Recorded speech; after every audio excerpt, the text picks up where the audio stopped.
Bismillahirrahmanirrahim. Assalamualaikum warahmatullahi wabarakatuh. Salam sejahtera untuk kita semua. Yang terhormat Bapak Bambang Supradi selaku dosen pengampu mata kuliah Akidah Akhlak dan teman-teman seperjuangan. Baiklah, di video kali ini saya Melasari dan Liza Oktaviana dari kelompok 9 akan membahas materi tentang sejarah pertumbuhan dan perkembangan ilmu akhlak. Di dalam materi sejarah pertumbuhan dan perkembangan ilmu akhlak, kami akan membahas 6 poin, yaitu yang pertama, ilmu akhlak pada zaman Yunani. Perkembangan ilmu akhlak pada zaman Yunani terjadi setelah munculnya sophistication, yaitu orang-orang yang bijaksana pada zaman 500 sampai 450 sebelum Masehi. Dasar yang digunakan para pemikir Yunani adalah pemikiran filsafat tentang manusia. Yang pertama yaitu Socrates pada 469 sampai 399 Masehi. Socrates dipandang sebagai perintis ilmu akhlak karena ia yang pertama kali berusaha sungguh-sungguh membentuk pola hubungan antar manusia dengan dasar ilmu pengetahuan. Dia berpendapat bahwa akhlak dan bentuk pola hubungan itu tidak akan menjadi benar, kecuali bila didasarkan pada ilmu pengetahuan, sehingga ia berpedoman bahwa keutamaan itu adalah ilmu akhlak. Yang kedua, Plato. Pada 427 sampai 347 sebelum Masehi, Plato adalah seorang filsuf dari Athena dan merupakan murid dari Socrates. Dalam pandangan terhadap akhlak, Plato berupaya memadukan antar unsur yang datang dari diri manusia sendiri dan unsur yang datang dari luar. Unsur dari diri manusia berupa akal, pikiran, dan potensi rohania. Sedangkan unsur dari luar berupa pancaran nilai-nilai luhur dari yang bersifat mutlak. Yang ketiga, Aristoteles pada 394 sampai 322 sebelum Masehi. Aristoteles adalah murid dari Plato yang membangun suatu paham yang khas mengenai etika. Pandangannya terhadap etika mewakili opini kaum terpelajar dan berpengalaman yang berlaku pada zamannya. Menurut Aristoteles, yang baik adalah kebahagiaan yang merupakan aktivitas jiwa. Adapun pendapat tentang akhlak dari Aristoteles sebagai berikut. Yang pertama, tujuan akhir yang dikehendaki manusia dalam semua tindakannya adalah bahagia. Jalan mencapai kebahagiaan adalah menggunakan kekuatan akal pikiran dengan sebaik-baiknya. Yang kedua, keutamaan itu terletak di tengah-tengah antara dua keburukan. Dermawan adalah tengah-tengah antara sifat membabi buta dan takut. Yang keempat, ada agama Nasrani. Agama Nasrani atau Kristen adalah agama yang dibawa Yesus Kristus atau Isa Al-Masih di Israel. Pada akhir abad ketiga Masehi tersiarlah agama Nasrani di Eropa. Agama itu memberi pelajaran kepada manusia bahwa Tuhan merupakan sumber segala akhlak. Menurut agama Nasrani, pendorong untuk melakukan perbuatan baik adalah cinta kepada Tuhan dan iman kepadanya.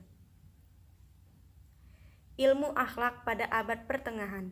Pada abad pertengahan, kehidupan masyarakat Eropa dikuasai oleh gereja. Ketika itu, gereja berusaha menerangi filsafat Yunani dan menentang penyiaran ilmu dan kebudayaan kuno. Dengan demikian, ajaran akhlak yang lahir di Eropa pada abad pertengahan dibangun dari perpaduan antara ajaran Yunani dan ajaran Nasrani. Di antara tokoh yang masyhur adalah Pierre Abelard atau seorang ahli filsafat Prancis dan Thomas Aquinas atau seorang ahli filsafat Italia. Ilmu akhlak pada bangsa Arab sebelum Islam. Sejarah perkembangan ilmu akhlak tidak terlepas dari peradaban bangsa Arab sebelum Masehi, sebelum Islam atau Jahiliyah. Perkembangan bangsa Arab pada zaman itu tidak menonjol dalam segi filsafat sebagaimana bangsa Yunani. Namun demikian, bangsa Arab ketika itu mempunyai ahli-ahli hikmah dan syair-syair hikmah. Meskipun bangsa Arab sebelum Islam merupakan jahiliyah, nilai-nilai akhlak sebenarnya telah ada.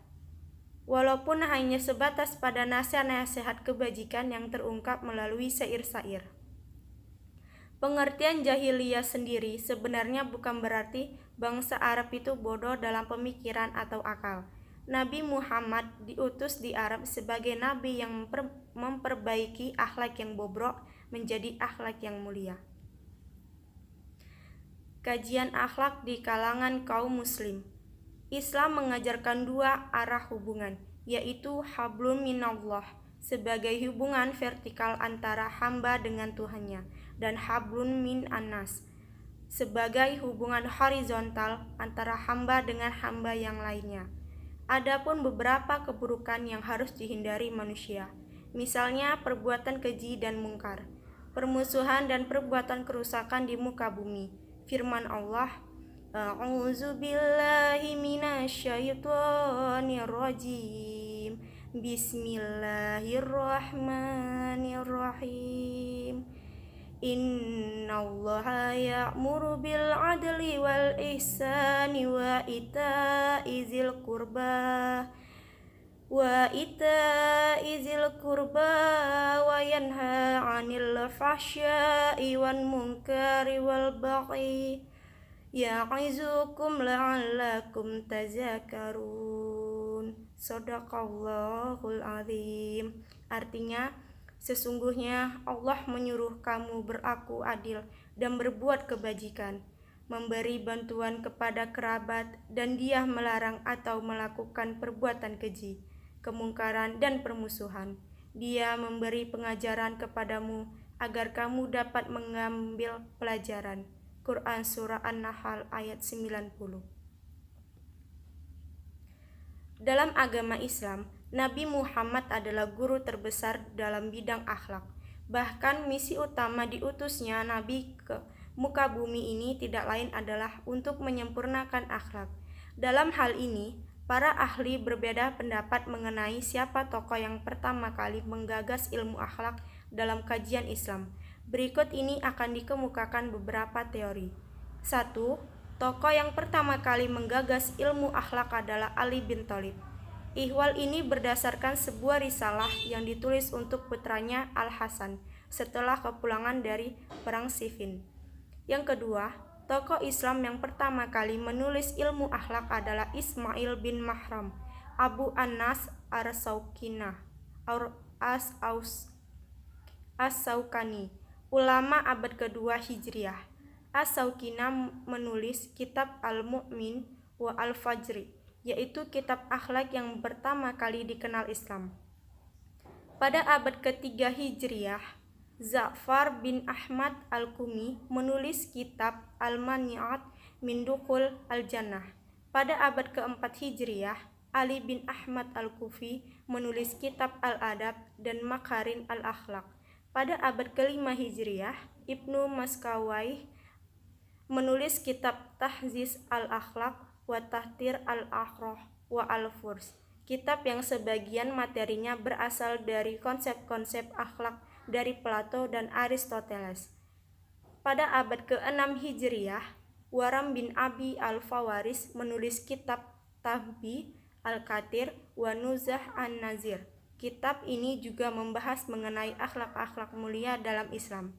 Pada abad ke-7 Hijriah, Syekh Khawajah Nasir At-Tusi menulis kitab Al-Akhlaq An-Nasiriyah wa Aswaf Ashiraf wa Adab Al-Muta'alimin. Kitab ini membahas sebagaimana akhlak yang mulia yang harus dilakukan oleh kaum muslimin. Pada abad ke-8 Hijriah dan sesudahnya, kajian akhlak sebagai pembangun moralitas dalam Islam terus dibahas oleh para ulama Islam melalui karya-karyanya. Baiklah, itu saja materi yang dapat saya sampaikan. Materi selanjutnya akan disampaikan oleh teman saya, Liza Oktaviana. Kepada Liza Oktaviana, waktu dan tempat dipersilakan. Assalamualaikum warahmatullahi wabarakatuh. Baiklah, saya Liza Oktaviana akan melanjutkan yaitu mengenai materi kajian akhlak di kalangan pesantren. Kajian akhlak di kalangan pesantren di Indonesia juga telah banyak dibahas dalam beberapa literatur di pesantren. Beberapa tokoh ulama pesantren dari Indonesia juga banyak yang menulis kajian akhlak, khususnya dengan pendekatan tasawuf. Beberapa tokoh tersebut antara lain Syekh Nawawi Al-Bantani atau wafat pada 1894, yaitu seorang tokoh pesantren dari Banten. Sementara itu, K.H. Hashim Asy'ari, seorang ulama pendiri pesantren Tebereng Jombang sekaligus pendiri NU, menulis buku berjudul At-Tibyan fi An-Nahyan Muqatta'at Al-Harham. Selanjutnya yaitu mengenai kajian akhlak di kalangan bangsa Barat. Bangsa Barat atau Eropa mengalami kebangkitan dalam beberapa bidang ilmu pengetahuan pada abad ke-15 Masehi. Pada masa tersebut, ilmuwan mulai mengkaji kembali filsafat Yunani kuno. Kebebasan berpikir mulai didengungkan, akan mulai dibangkitkan keberadaannya, dan sebagian ajaran klasik mulai dikritik. Di antara ajaran yang dikritik adalah ajaran akhlak uang di bawah bangsa Yunani dan bangsa-bangsa setelahnya. Ada beberapa kajian khususnya mengenai akhlak yang dibahas oleh beberapa ahli di kalangan barat, yaitu yang pertama René Descartes pada tahun 1596 sampai 1650. Beliau adalah filsuf kenamaan dari Prancis yang seringkali dianggap dengan pendiri filsafat modern. Ia adalah orang pertama yang memiliki kapasitas filosofi yang tinggi dan sangat dipengaruhi oleh fisika dan astronomi baru.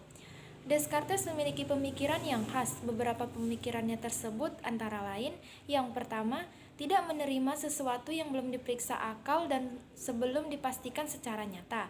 Yang kedua, penyelidikan terhadap sesuatu harus dimulai dari yang terkecil dan yang termudah. Dan yang ketiga yaitu tidak boleh menetapkan kebenaran sebelum diuji terlebih dahulu. Yang kedua yaitu ada John of Salisbury yang pada tahun 1120 sampai dengan 1180. Beliau merupakan contoh terbaik yang mewakili pandangan-pandangan lembaga kepuasan. Filosofi Inggris ini menghabiskan sekitar 12 tahun pertama usianya di Paris, yang pada waktu itu merupakan pusat studi filsafat, teologi, dan sastra. John of Salisbury terkenal dengan pemikirannya yang menjelaskan bahwa kekuatan spiritual berada di atas kekuatan duniawi. Bertolak dari pemikirannya tersebut, ia menjadi pendukung gereja, berbicara mewakili gereja, membela gereja, menyerang kekuasaan dunia, serta menggambarkan sebagai pengikut kekuasaan spiritual. Yang ketiga yaitu Jeremy Bentham dan John Stuart Mill. Jeremy Bentham, yaitu pada tahun 1748 sampai dengan 1832. Beliau adalah filosofi dari Inggris, pendiri utilitarianisme. Ia adalah tokoh yang berpengaruh dalam bidang pembaruan politik, hukum, sosial, dan pendidikan. Karyanya yang terkenal adalah Introduction of the Principles of Moral and Legislation. Stuart Mill, yaitu pada tahun 1806 sampai dengan 1873, merupakan seorang filsufi Inggris, anak dari James Mill. Pemikirannya banyak dipengaruhi oleh sang ayah dan Jeremy Bentham. Ia juga banyak belajar dari literatur Yunani dan Latin. Stuart Mill mempelajari logika secara mandiri, kemudian mendiskusikannya dengan ayahnya. Selain itu, ia juga mempelajari ekonomi, serta mempelajari buah pikiran Demosthenes dan Plato. Karyanya yang terkenal dalam bidang etika berjudul Utilitarianisme. Yang keempat yaitu Thomas Hill Green pada tahun 1836 sampai dengan 1882. Beliau adalah profesor filsafat moral yang bekerja sebagai akademis. Selain itu, ia juga mengabdikan dirinya dalam bidang sosial dan politik. Di antara pemikiran etika Thomas Hill Green sebagai berikut yaitu ada 4. Yang pertama, Manusia dapat memahami suatu keadaan yang lebih baik dan dapat menghendaki sebab ia adalah pelaku moral. Yang kedua, manusia dapat melakukan realisasi karena ia adalah subjek yang sadar diri serta reproduksi dari kesadaran diri yang abadi. Yang ketiga, cita-cita ideal adalah memimpikan keadaan yang lebih indah yang menjadi tujuan akhir. Dan yang terakhir yaitu ide menjadi pelaku bermoral dalam kehidupan manusia. Yang kelima yaitu Spinoza pada tahun 1632 sampai 1677 Masehi.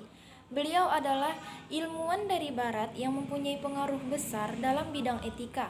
Karya Spinoza dalam bidang etika yang terkenal adalah Ethics, yang terbit setelah kematiannya. Ethics ditulis dengan maksud untuk membantu mengurangi penderitaan orang-orang menganut suatu keyakinan. Karya ini bukan semata karya filosofi, melainkan memiliki tujuan praktis, yaitu untuk mengajari pembacanya bahwa Tuhan merupakan bagian dari penciptaan, bahwa semua hal yang eksis merupakan manifestasi dari Tuhan, termasuk umat manusia. Yang keenam yaitu Immanuel Kant pada tahun 1724 sampai dengan 1804 Masehi. Beliau merupakan seorang filsuf terutama dari Jerman. Karya Kant yang terpenting adalah Kritik der Vernunft atau pada tahun 1781. Titik berat pemikiran etiknya adalah rasa kewajiban atau panggilan hati nurani untuk melakukan sesuatu. Immanuel Kant berpendapat bahwa manusia mempunyai perasaan moral yang tertanam dalam jiwa dan hati nuraninya.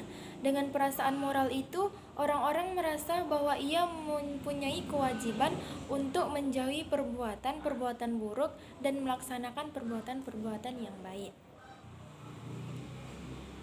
Yang ketujuh yaitu Hegel atau pada tahun 1770 sampai dengan 1831 Masehi.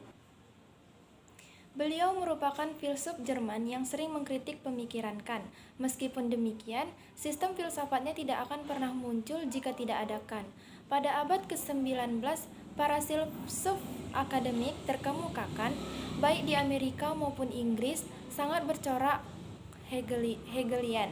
Di luar filsafat murni, banyak teologi Protestan mengadopsi doktrin-doktrinnya dan filsafatnya tentang sejarah memengaruhi teori politik secara mendalam. Dan yang terakhir yaitu Victor Cousin dan Auguste Comte. Yang pertama kita akan mengetahui siapa itu Victor Cousin, yaitu yang pada tahun 1792 sampai dengan 1867. Beliau adalah seorang yang bertanggung jawab menggeser filsafat Prancis. Cousin mengajarkan bahwa dasar metafisika adalah pengamatan yang hati-hati dan analisis atas fakta-fakta tentang kehidupan yang sadar. Selanjutnya Auguste Comte, yaitu pada tahun 1798 sampai dengan 1857. Beliau yaitu filsuf kelahiran Montpellier, Prancis, 17 Januari 1798. Comte adalah seorang ilmuwan Prancis yang dijuluki sebagai bapak sosiologi. Ia dikenal sebagai orang pertama yang mengaplikasikan metode ilmiah dalam ilmu sosial. Dalam beberapa karyanya, ia juga membahas dan membicarakan tentang akhlak. Baiklah, sekian presentasi dari kelompok kami. Terima kasih atas perhatian Bapak dan teman-teman sekalian. Mohon maaf apabila terjadi kesalahan. Saya akhiri. Wassalamualaikum warahmatullahi wabarakatuh.